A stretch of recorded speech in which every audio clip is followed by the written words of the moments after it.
Hey, Roadrunner fans, this is Brian Rowan, Executive Director of Athletics here at RCGC. We're back in the Chaparral. It's been a short layoff. Gus, we had a few events here on campus. We were closed last Friday, and the week before that, a monster job fair. So we've been off for 2 weeks. Hopefully, we can get back in the swing of things as our teams are. They've also been off for some bad weather. Haven't played quite as much as we would like, but now we're getting back into it, and it's going to be a very busy month, an exciting month for us here in April, and then in May when we get into the championship part of the season. Yeah, April always is a busy month here. Let's hope the weather holds out a little better for us. Hey, that's right, and we come back Monday. We'll probably our headline event of the week is the continuation of a game with Cumberland County College. We split with them in a doubleheader, two teams that both should be competing for the region championship. It was left at 3-2, and we'll pick that one up in the sixth inning at our place. Yeah, it was. It's a big game for the region, like you said. Two teams battling it out. We had a 3-2 lead. A pretty good pitchers duel going on. It was a real rainy day, the day I was out there watching it, and I have a feeling this is going to turn into a slugfest. I don't know why, but the remainder of the game. So let's see what happens. But boy, it's an important game. Yeah, it sure is. A lot riding on that one, of course. Then we get back into it. The Roadrunners are at Bergen for a Garden State Athletic Conference game, and then a 3-game series with Ocean. So the GSAC, always one of the toughest baseball conferences. It'll be real fun to see how these games shake out. Yeah, they've been playing very well. Great pitching, and their hitting is picking up. They're a 15-3 record right now, so they're really picking it up. Hey, and softball coming off some good wins in the past week. This week they have a little bit different schedule. They have one conference doubleheader. It's Camden County, and then some other competition, weekend doubleheaders with Suffolk and Del Tech.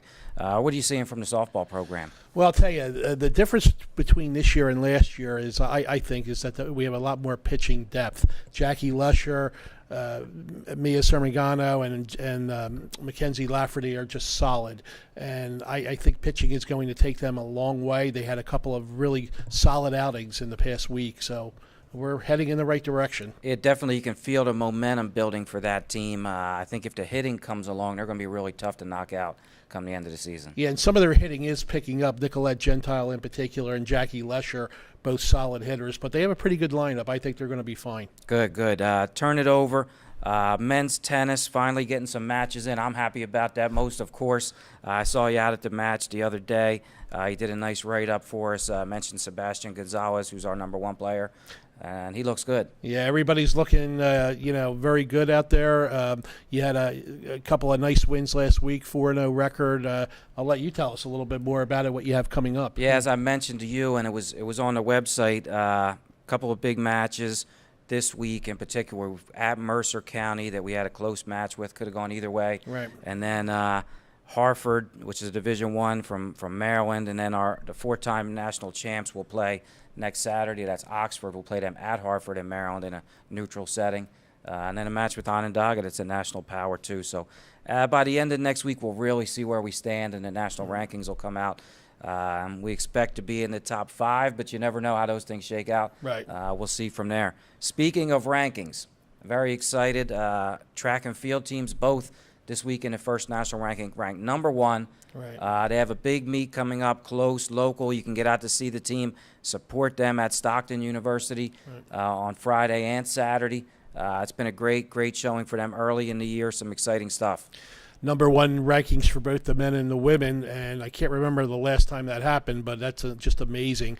They have a lot of depth on both sides with the men and the women. A couple of individuals who were national athletes of the week already, as well. Josh Legg, and we also had Alicia Lancaster, yes, from as well. I'm sorry, her name slipped me for a second, but she's been phenomenal. So this is really just an amazing team that he has, and hopefully this will carry into the nationals when that comes up later in the month. That's the plan. That's the most important stuff. And Miss Lancaster, it's been real nice getting to know her. She's working on the hammer throw and broke the hammer record in her first year really competing in that event. Yeah, she was a former star at Delsea Regional, so she's going to do well on a national level, I think. I think on the men's side, you see guys that have worked hard and have experience and that's going to be fun to see how they shape up right at the end of the year. Yeah, they have a lot more depth this year, especially in the hurdles and the sprints than they've had in the past. So I really think that they're going to be, right there at the end. Let's see what happens. And already, on a national level, people, have them pegged at number one. Let's see what happens. Definitely have taken notice. Hey, we want to thank our sponsor, Matt Blatt. In Glassboro Service Station, they give 15% off to all RCGC students, faculty, and staff. If you mention that when you get down there. Thanks for watching our show. Big week for the Roadrunners. Stay tuned on our social media for all the results. Thanks, Gus. Thanks.